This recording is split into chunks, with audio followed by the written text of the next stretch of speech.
Welcome to the 21st program in our America at a Crossroads series of virtual town halls.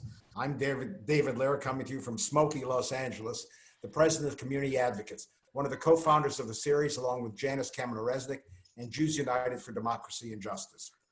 I welcome you on behalf of the leadership of both organizations, Mel Levine, Zev Yaroslavsky, Caroline Kelly, Rabbi Ken Chasen, Janice, and myself, and our co-sponsors, which now include UCLA's Why History Matters program and the Luskin Center for History and Policy, as well as Valley Beth Shalom, Temple Israel of Hollywood, ECAR, Stephen S. Wise Temple, the Jewish Center for Justice, Temple Beth Am, and the LA Museum of the Holocaust, Leo Beck Temple, Temple Isaiah, and the Forward.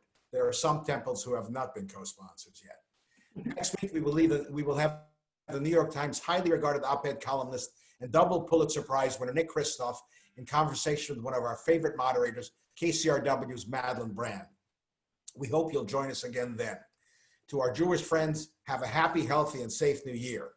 Here's my colleague and friend, the amazing Janice Kaminer-Resnick. Thank you, David. We know how fortunate we all are to have you on our leadership team. We know there are people of many faiths and even people of no faith who are part of our esteemed audience tonight. But for the Jewish members of our audience, we are in a very special sacred week, the week of the onset of the Jewish high holidays. One of the most popular symbols of the high holidays is the shofar, which is a ram's horn. We sound the shofar throughout the holidays in part because, according to at least one great rabbi from ancient times, the piercing sound serves to awaken slumbering souls that have grown complacent. Judge and these programs, in a way, are a continuous blast of the shofar. The shofar we are sounding is also intended to awaken Americans to the fact that our democracy is threatened and we must not be complacent. One great example of one who sounded the shofar against complacency is Lieutenant Colonel Alexander Vindman. He put it all on the line to sound the shofar, to let the truth prevail at whatever cost. We hope you will join us on October 22nd. It's a Thursday night, as Lieutenant Colonel Vindman and Max Boot, both of whom are Soviet Jews whose families sought refuge in America when they were young boys. They will both join us in dialogue. Meanwhile, wishing those who celebrate a happy new year, a year of health and awakening, and above all, a year in which our shofar blasts through complacency and preserves our democracy. Now, I'd love to introduce you to somebody you all know, former congressman, member of our judge leadership team, and a wonderful person all around, Mel Levine. Thank you, Janice. Talking about a wonderful person all around, I salute Janice and David for their leadership on this program. They've both been fantastic, and it's a real privilege for Zev and me to coordinate with Janice and David on a regular basis with regard to putting these events on. And I want to join Janice and wishing a Shana Tova to those of you who are celebrating Rosh Hashanah this week. It's appropriate that we are talking about voter suppression at this point in time, and we're very, very fortunate to have California Secretary of State Alex Padilla as our speaker. I confess to having been for years a big fan of Alex's since he was a very young member of the LA City Council. As Secretary of State, Alex is focused on modernizing the office, increasing voter registration and participation, and strengthening voter rights. In 2018, Alex launched the California Motor Voter Program, which automatically registers eligible Californians to vote when they obtain or renew their state ID or their driver's license. The program registered 1 million new voters in its first year alone. He also oversaw the 2018 election as Secretary of State, in which 64.5% of registered voters cast a ballot, which is the highest turnout for a gubernatorial election since 1982. He sponsored legislation in 2015 to establish vote centers, expand early voting, and implement same-day conditional voter registration through the Voters' Choice Act. I wish he could do this in the battleground states as well as California, but we're very fortunate that he's doing this here.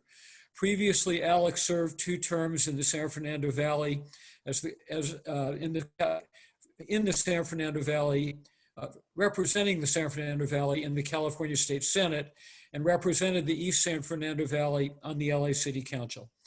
He grew up in the Valley, attended local public schools, and went out of state to graduate from the Massachusetts Institute of Technology with a degree in mechanical engineering. Interviewing Alex will be my partner, along with Janice and David, in presenting this series, Zev Yaroslavsky. I noted in looking at Alex's bio that Zev and I have been close friends since before Alex was born. Zev is someone who needs no introduction in this community. For years, he was a highly regarded member of the City Council and a highly respected member of the Los Angeles County Board of Supervisors. Since retiring from elective office, Zev has become a fellow at UCLA's Luskin Center for History and Policy, where he is regularly sought after for his experience and perspective on some of the toughest and most challenging issues facing our community. Zev, it's all yours. Thank you, Mel. And thank you, Janice and David, for incredible work you've done in putting all this together. And I want to also wish all of our Jewish friends in the audience a healthy and happy New Year, with an emphasis on healthy, especially this year.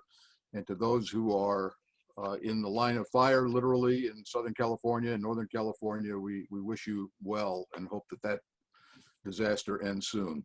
I'm honored to have the opportunity to engage in conversation with Alex Padilla. Alex was elected to the City Council when he was 26 years old. I was elected to the City Council when I was 26 years old, but he bumped me. He's the third youngest ever to serve on the City Council. I was the third, and I was bumped down to fourth, kind of like Albert Pujols, who's about to displace Willie Mays on the home run derby in the Major League Baseball.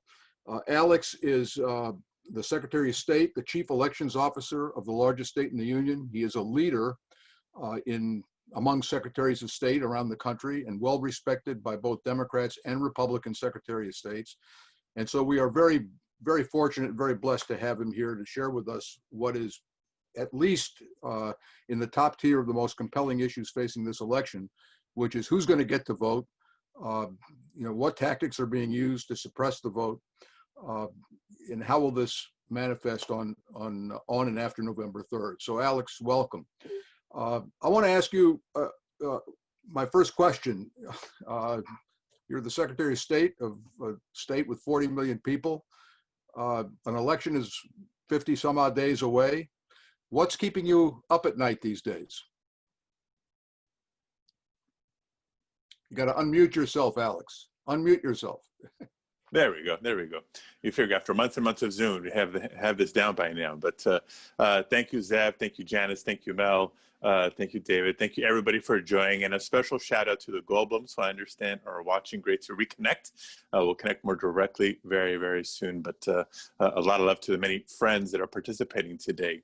Also, before I get to your questions, I want to acknowledge, as I've been told, we have a good chunk of Californians that are participating today, but folks from across the country and beyond. So I'll try to balance my remarks, not being too California centric, but obviously that's my jurisdiction and responsibility, but I've learned enough from working with my colleagues from across the country to tackle some broader questions as well. First and foremost, Zev, we're 48 days left, and I'm personally not calling Tuesday, November 3rd election day anymore. It's officially election day, but I want to challenge all of you to start thinking about it simply as the last day to vote, right? It's a different mindset, and a lot of states, just to increase access to the ballot, have been moving to more vote by mail, more in-person early voting opportunities. This year, a lot of that's been accelerated because of the COVID-19 pandemic. So a broad recommendation for everybody is to vote early, right? You choose, vote by mail, vote in person, but vote early if you can. Don't wait till the very last day. And now to your questions, Zev. What keeps me up at night? I mean, there's a long checklist I run through every day, from an election security standpoint, cyber threats, foreign adversaries, et cetera, et cetera. But if I had to pick one that causes me the most grief and the most headaches, it's the ongoing election misinformation and disinformation that we continue to see, not just, but especially on social media, right? It's so quick and easy to just scroll through your Twitter feed or your Facebook page and see what other people have to say. Not all of it is accurate, surprise, surprise. And we continue to see way too many people just hitting the share button or the retweet button without really thinking about it. And so to the extent that it causes voter confusion or wrong guidance out there on the process and the rules, whether it's registering, whether it's voting, or how quickly we should anticipate results, that makes my job harder and the job of state and local elections officials across the country. You know, I know we're going to be not too partisan here, but I got to tell you, we're living in unique times where even the occupant of the Oval Office is attacking public confidence in elections, even attacking the vote by mail option.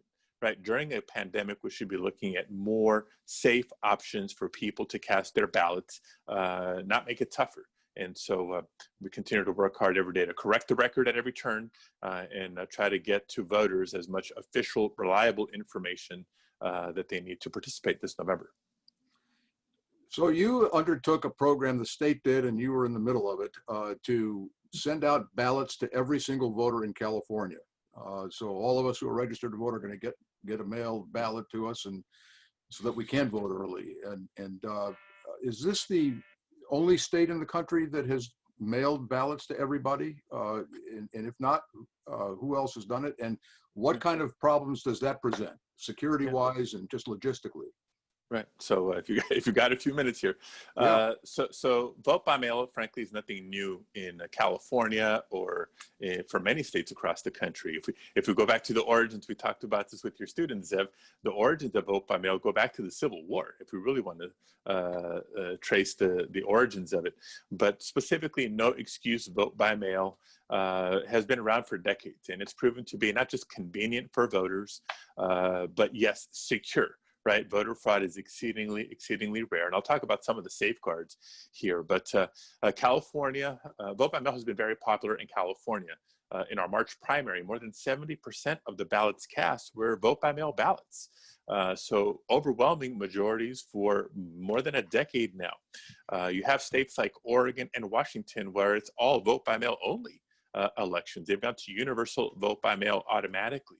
You have states like Utah and Colorado, where it's also become the standard practice. Send every active registered voter a ballot in the mail in advance of the election because of its convenience, because of its proven security. So remember, in California, we actually moved our primary up this year to try to be more relevant in the presidential contest. So we got our primary under our belt on March 3rd. It was March 13th or so when declarations of emergency were being established, stay-at-home orders were being issued. The country was quickly ramping down because of the COVID-19 pandemic. And so while we were still counting the ballots from the primary, we knew that we'd have to approach the November election differently, right? And if you listen to Dr. Fauci even back then, we knew there would only be one of two scenarios going into November. Either we would have not flattened the curve, that still seems to be the case, or we would have flattened the curve, but with changing weather, a risk of a second wave or a second spike of COVID cases in around the November election, right? Until there's a vaccine that's widely available, we're gonna have this risk. So we huddled with local elections officials, the governor, legislative representatives, voting rights advocates, and others to ask ourselves the question, how do we go about November and maintain our elections accessible, secure, but at the same time safe from a public health perspective? And it just made absolute sense to build on the growing popularity of vote by mail, right? There's no more convenient and frankly safe way to vote now than from the comfort and safety of your own home.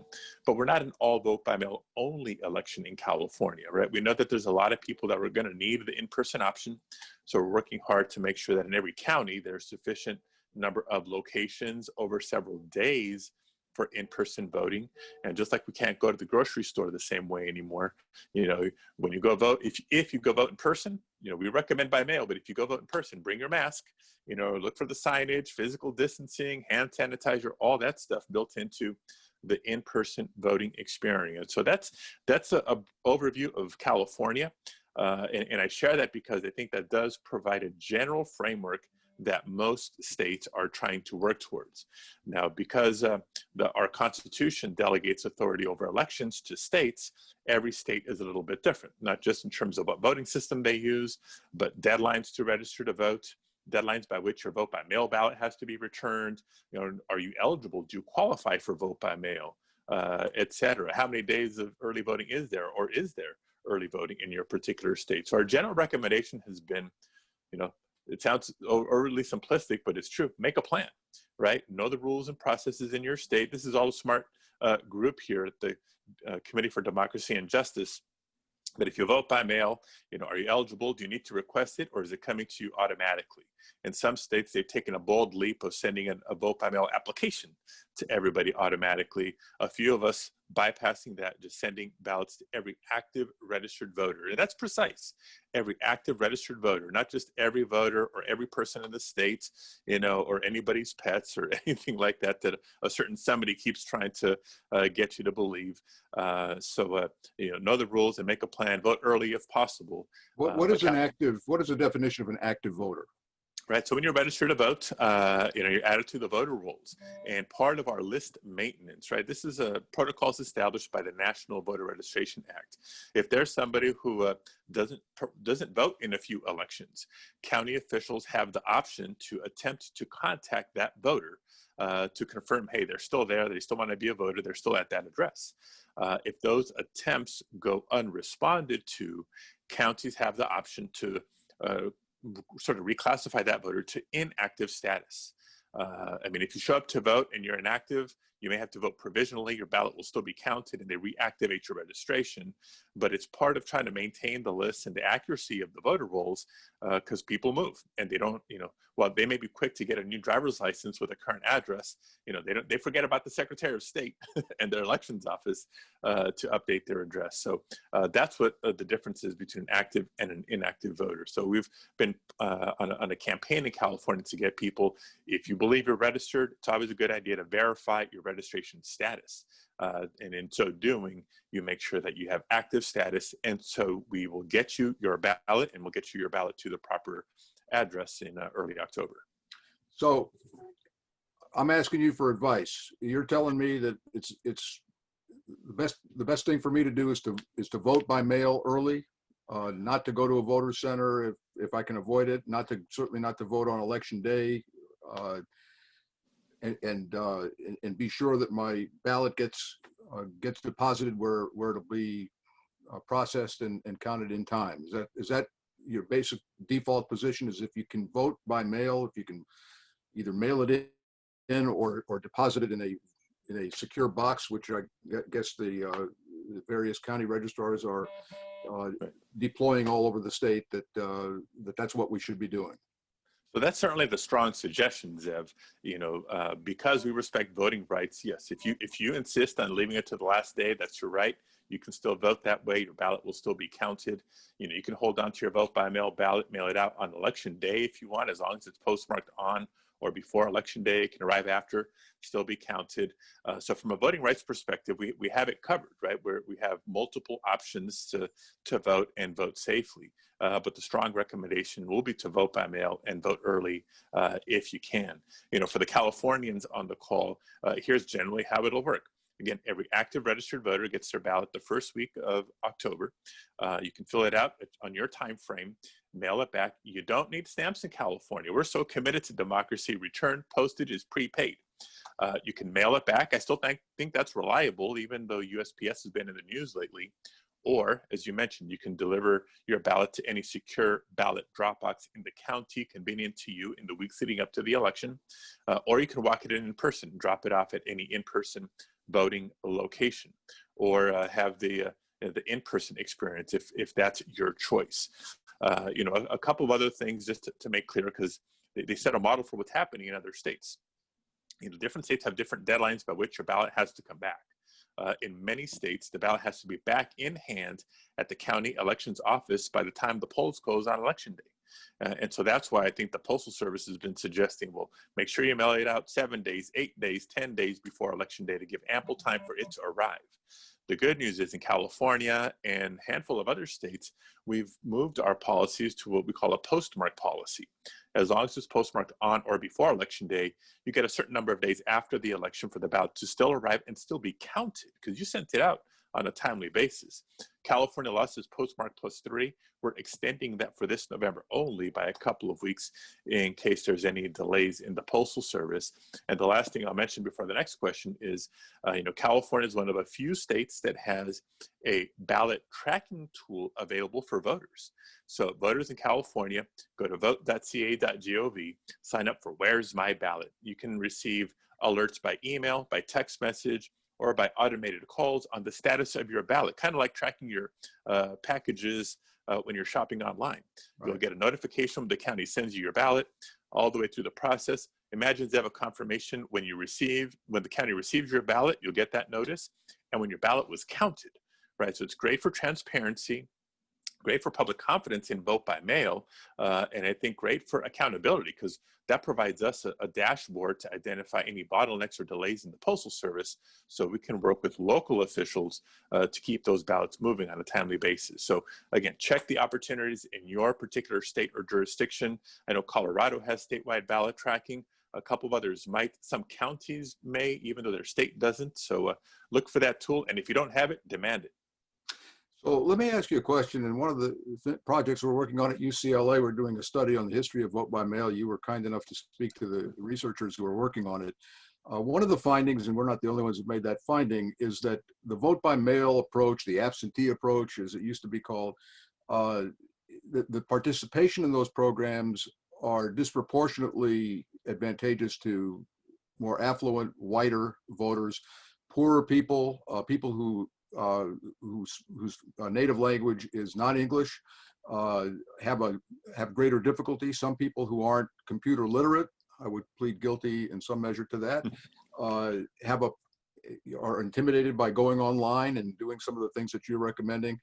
How do you address that apparent inequity that is built into the system, especially at a time, in a pandemic time like this, where a big chunk of our population, especially in a place like California and Southern California, fit into those demographics? Yeah, no, look, that's a fair question. And that's one of the reasons I was initially cautious years ago when I was in the legislature about this universal vote by mail vote center model, because not all voters approach election the same way. But having seen it in practice in other states, particularly Colorado, that has a relatively diverse population, and seeing participation overall go up was part of what sold me. The other thing is, as I mentioned, we're not talking about an all vote by mail only system. Right, so folks aren't forced into voting by mail. They preserve the in-person option if they need it or if they so choose. But I do think the pandemic has provided a unique opportunity. Right, we look at why some people have been reluctant to vote by mail, maybe one time, let alone permanently. Some of it has to do, we had a lot of these conversations just prior to the passing of Congressman John Lewis, right? One of my voting rights heroes. There's a lot of people who marched and literally bled or died for the right to vote. And it's been ingrained in them and their families and their community, to show up on election day and cast that ballot in person, make it a family affair, a community affair. And if that's their choice, they deserve that right. But vote by mail, people should have confidence in it because it's proven to be successful and secure. The language issues, the language barriers, that's why through the Voting Rights Act, we ensure that voting information and materials are available in people's language of preference. But the unique environment that COVID is presenting, first of all, we've got people's attention, right? Everybody's watching the news like they haven't before, trying to get the latest information on COVID. What are the numbers? Are they up? Are they down? How close are we to a vaccine? If we can capture that attention span to say, hey, folks, as part of trying to stay healthy, yes, masks, yes, hand sanitizer, yes, separate by 6 feet, but you may want to, vote by mail this time because it will be counted, have the confidence in it. And it's just one more step you can take to lower the risk for yourself and for your family. I think that's going to resonate for a lot of people. So One of the people who's on the in our audience tonight is your friend and mine, and my state senator Ben Allen, who's listening in, and he wanted me to ask you Oh this no, question. here comes a tough question. I just know it. Well, you know, Ben, that it's his office is experiencing complaints about the inability to have enough places, enough venues where the drop boxes can be placed for people to deposit their ballots ahead of the final day of the election. Is that something that's being addressed? Yes, look, since March, as I mentioned, we started thinking, how do we approach November in a way that's accessible, secure, and safe for everybody? So vote by mail is at the pillar of it. And among the options for returning your ballot are drop boxes. And obviously the in-person voting locations. Both of those have been impacted by COVID. There's people that hosted drop box locations in the past that are worried about that unnecessary or additional traffic potentially during the pandemic. In-person voting locations in particular, right? If you've ever voted in a retirement home or in a neighbor's garage, you know that just doesn't make sense anymore. So we've had to replace old Dropbox locations with new ones. There's still a minimum ratio that counties need to meet. How many Dropboxes for how many thousand voters in their jurisdiction. Same for in-person voting locations. But for voting locations, we need newer, frankly, larger facilities that accommodate physical distancing, et cetera. And so most counties are still looking for additional locations. Some are pretty much on track to where they need to be. Others need help. Parts of LA County is a big place, still need help. So anybody who has an idea or has a facility that you think would lend itself to a good voting location, please let us know. You can go to vote.ca.gov and drop an email to us there as part of our Democracy at Work efforts. And even if we had all the locations we could ask for, and I'm speaking for my colleagues across the country on this, even if we had all the locations we could ask for, we need more poll workers. So people who are healthier and willing and able to serve as poll workers this November, right? All the seniors and retirees that have helped in the past are being advised not to. They're urged to stay home. In California, go to vote.ca.gov, click on poll worker and sign up. We'll connect you with your county, get you the training, get you the PPE, and get you a compensation. Poll workers do receive a stipend for their service. In most counties in California, it starts at about $100, more if you're bilingual, and we can certainly use your help.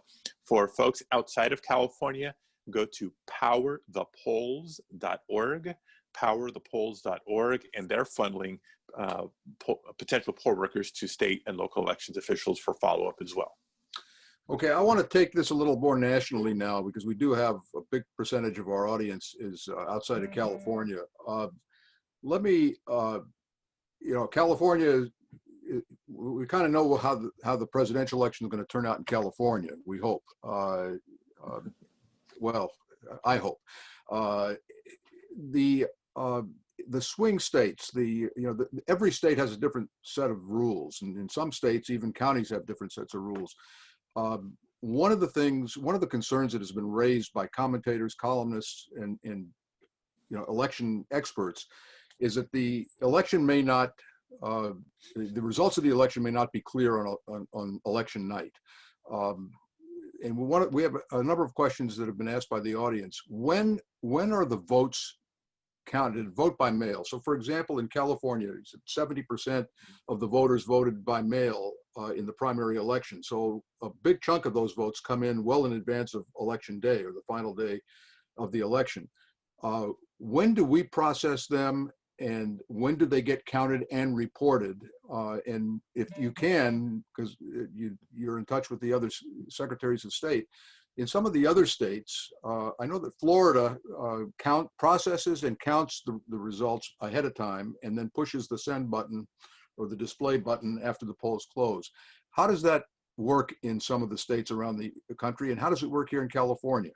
Right. So let me walk through a couple of the mechanical steps in California, again, as a baseline for the rest of the nation, and then I'll talk about what's different state to state.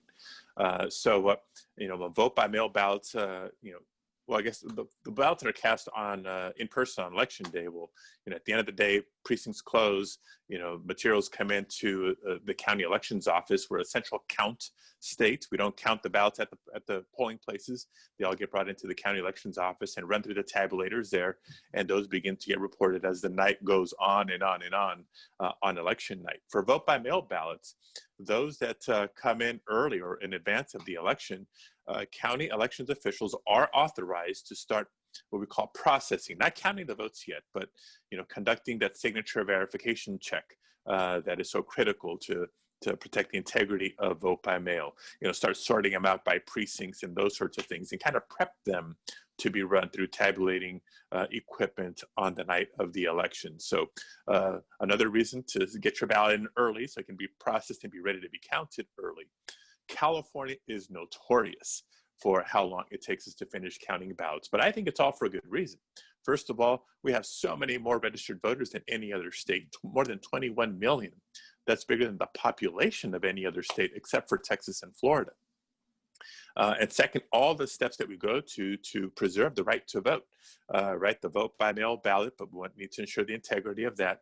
Provisional ballots, if there's any issue, your name's not on the rolls, you can cast a provisional ballot. It takes longer to process on the back end, but your vote will be counted if you're an eligible registered voter.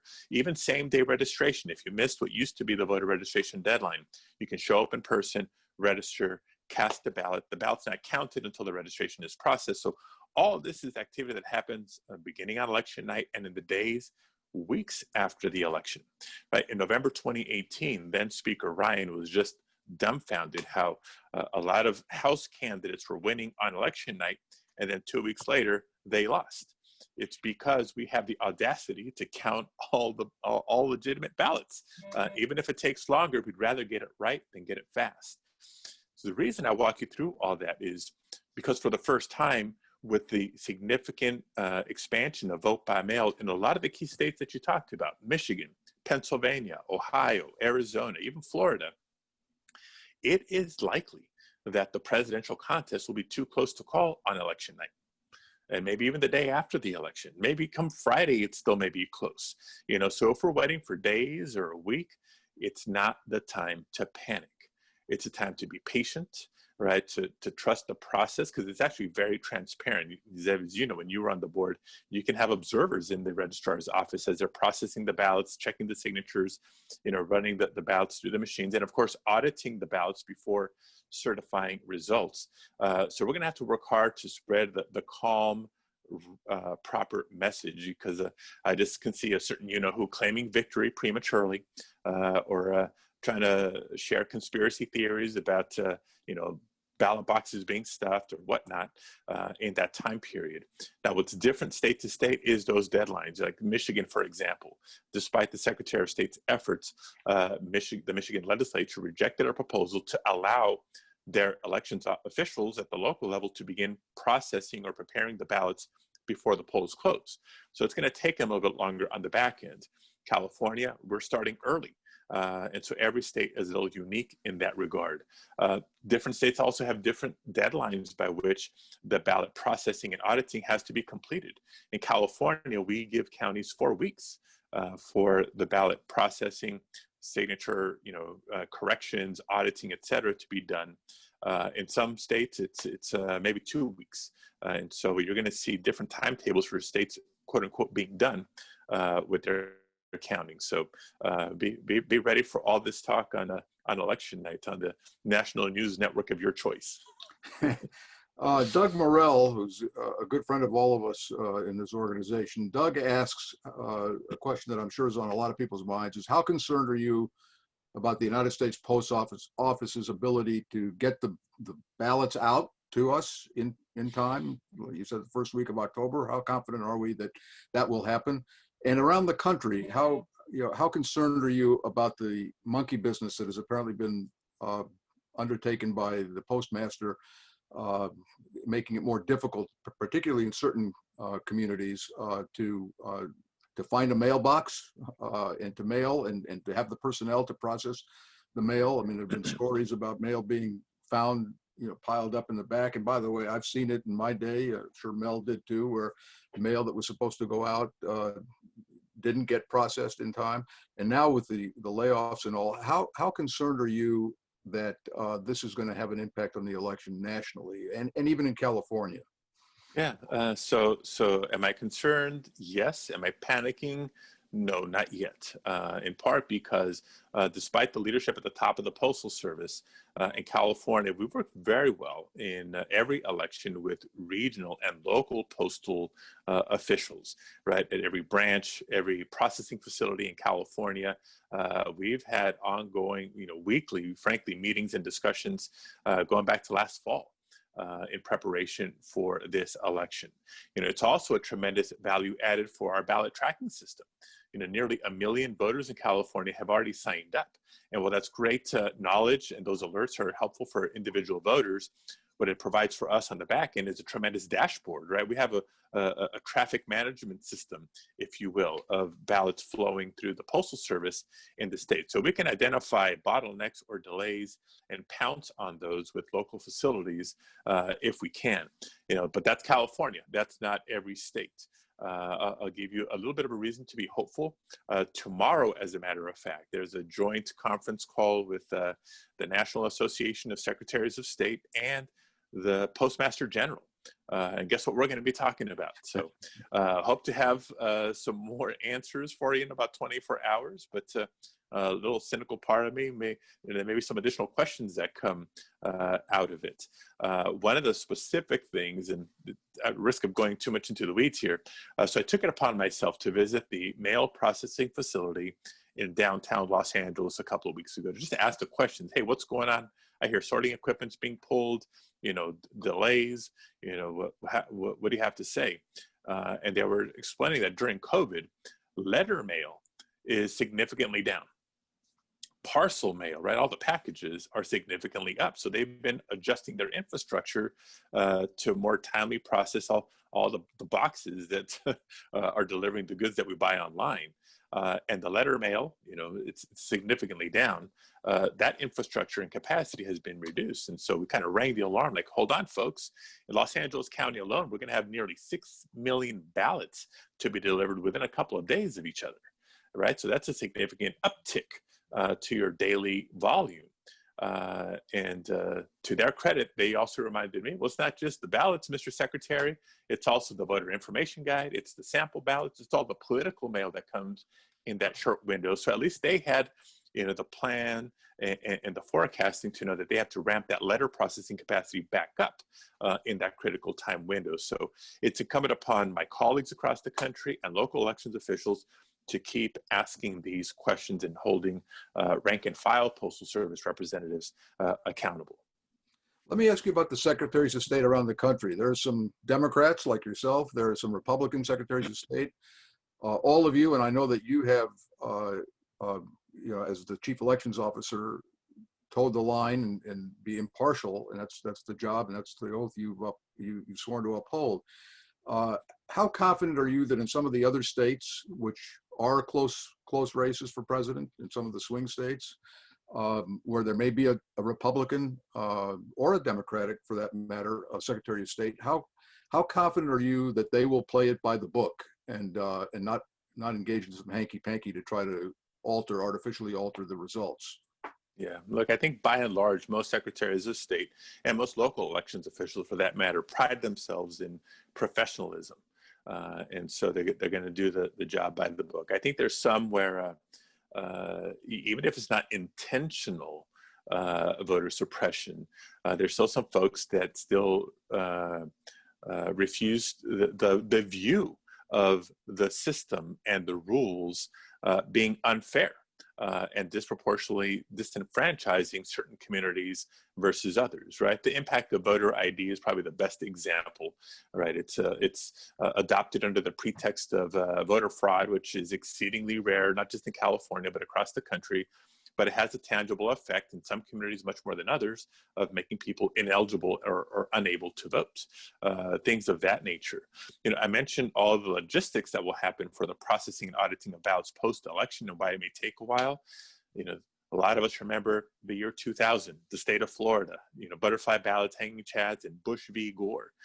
We're likely to see Bush v. Gore on steroids, because imagine the same types of litigation, contesting deadlines, contesting which ballots are counted, aren't counted, winding their way through the state and federal courts, all in real time, right? With so many states in play, it's going to make us go cross-eyed trying to keep up with every piece of litigation from both sides of the aisle, for that matter. So at the end of the day, look, I am fairly confident that most of my colleagues on both sides of the aisle are trying to do the right thing, but the same ones that have been perennially problematic, Georgia, Florida, hopefully not Wisconsin, a couple of others, are probably going to continue to dominate the news post-election. How concerned are you that on election night or in the days that follow the election that we could face civil unrest and when even civil unrest or violence at polling places in various communities across the country? Yeah, it's very well aware of that potential. Given the political climate that we're living in, is it possible before the election or on election day?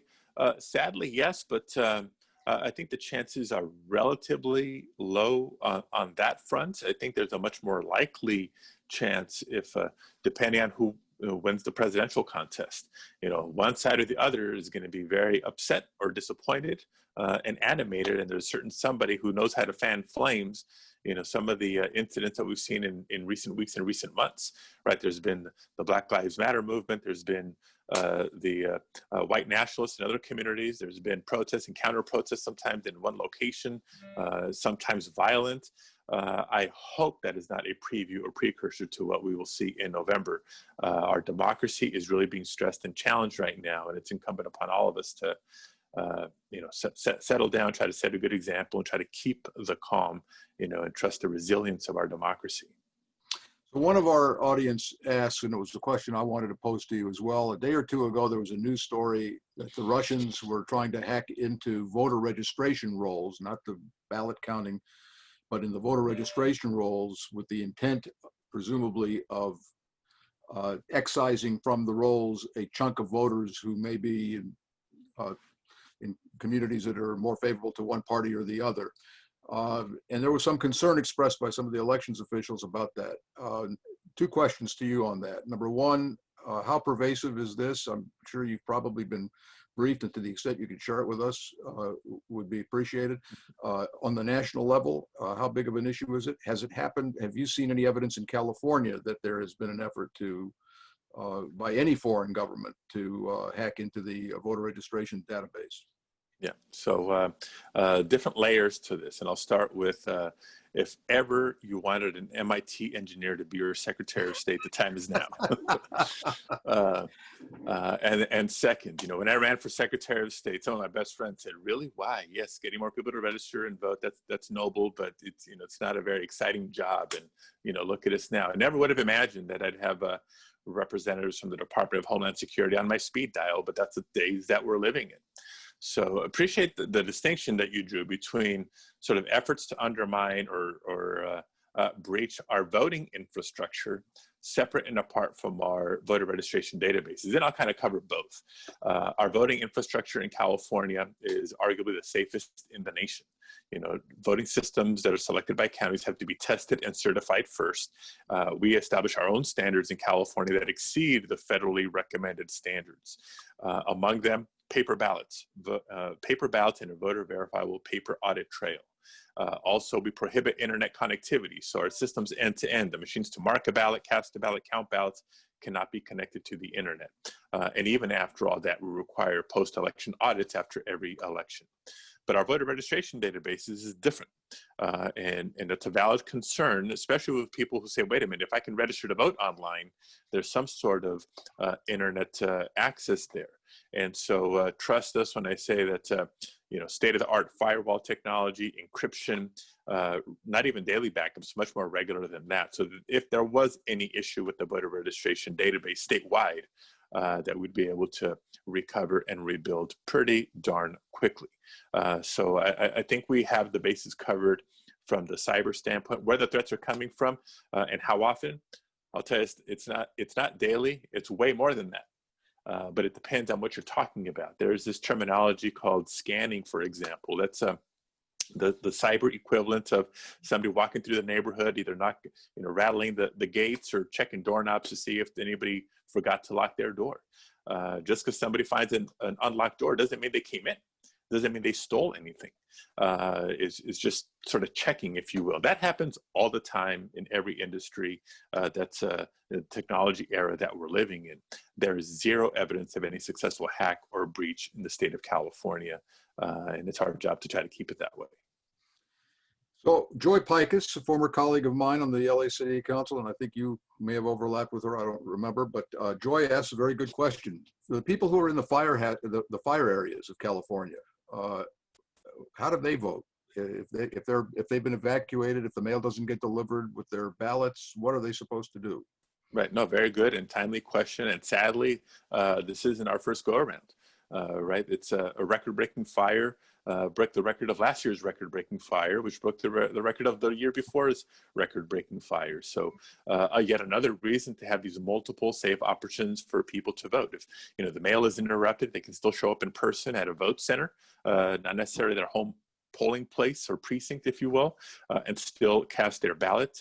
If people are displaced temporarily, that's one thing. If it's more of a long-term or permanent displacement, they can easily update their registration, re-register at whatever their new address is, and have everything in place and in order to be able to vote this November. And then, of course, the ballot tracking system. So when people register to vote, remember, there's two addresses you can input. One where you register, right? What is your residence?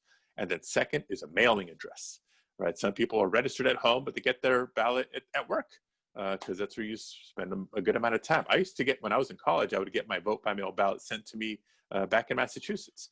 And I think similarly, a lot of people who may be temporarily displaced will keep their registration at their home, but receive their ballot wherever they're living temporarily. But in the event they haven't done that,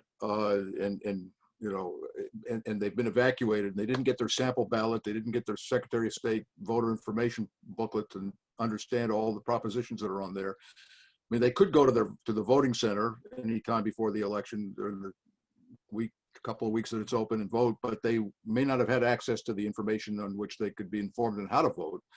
So that's the issues. How do you deal with that?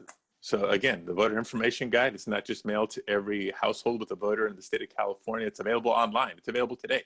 And so you can access that information.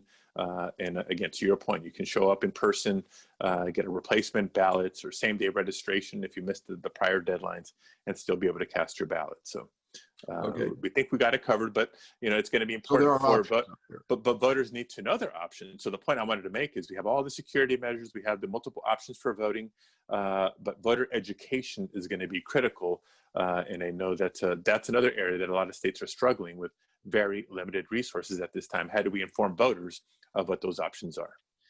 Okay, Jim asks an interesting question. He says, traditionally, secretaries of state have avoided involvement in presidential campaigns. The Georgia Secretary of State is active in the campaign. Is that unethical? Is it legal? What's the protocol for secretaries of state around the country in their involvement in national campaign, or any campaign for that matter? Yeah, well, I mean, it's not unlawful. There's obviously perception issues to varying degrees, and sometimes even that's skewed based on do you agree or you disagree. I think secretaries of state, my predecessor had a policy, for example, of never endorsing in any election to maintain that. I wish I had that excuse. And so I was asked that question when I was running. And I said, look, as Secretary of State, I'm not going to be eager to endorse in every single race under the sun. But I reserve my First Amendment rights as a citizen of the state to weigh in periodically if I think there's a particularly important issue or a contest. And so full disclosure, I have endorsed in the presidential as well. But I know my day job is to call balls and strikes, regardless of how it lands, and I do that to the best of my ability. But after hours and on weekends, I know a certain type of change I'd like to see in the United States of America, and I'm not shy about it. One of our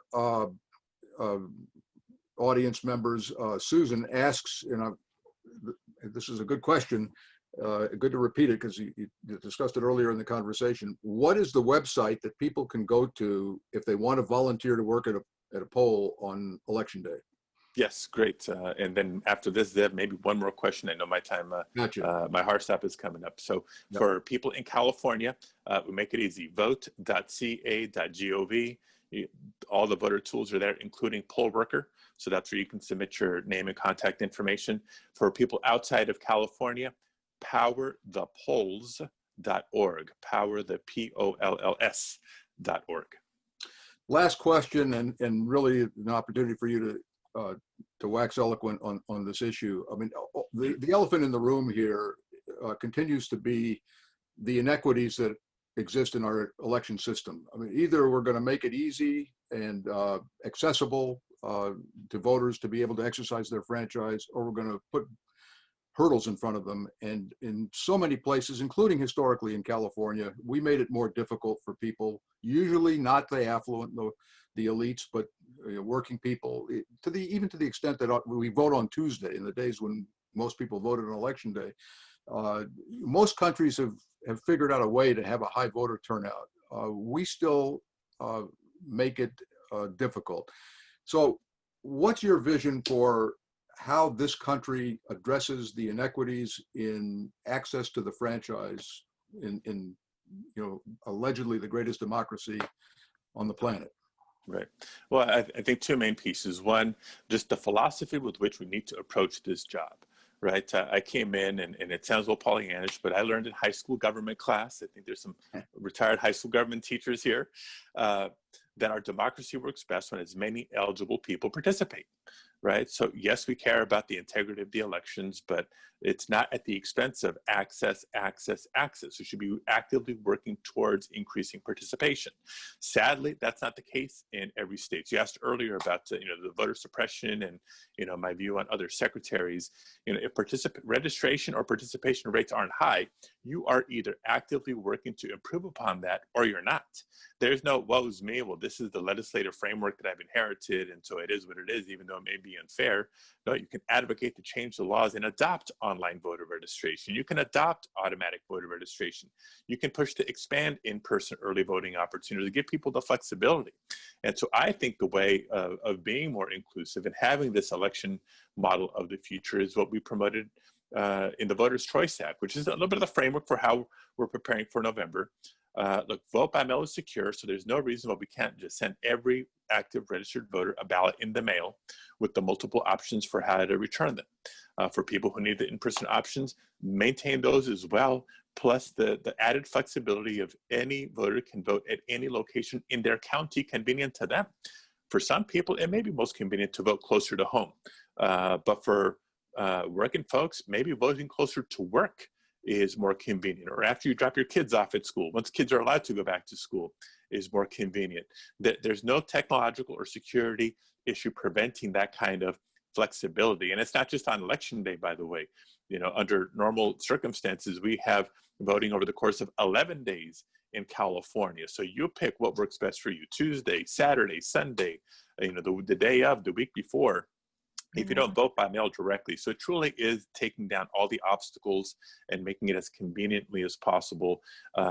Studies show, Colorado, California, and a lot of other places, the easier you make it, the more you empower voters with getting that ballot in their hand and multiple options for returning it. Participation goes up, especially in those communities that have historically had lower rates of participation. But it's all about the mindset, the philosophy that you bring to the job. The policies are there. They're proven to be secure and successful. And so we're showing how to get it done. California's role is to take all the excuses off the table, right? There's no state that's bigger than us. There's no state that's more diverse than us. There's no state that's more expensive to implement than us. And if we can show that it works here, hopefully we can influence or shame others to follow suit.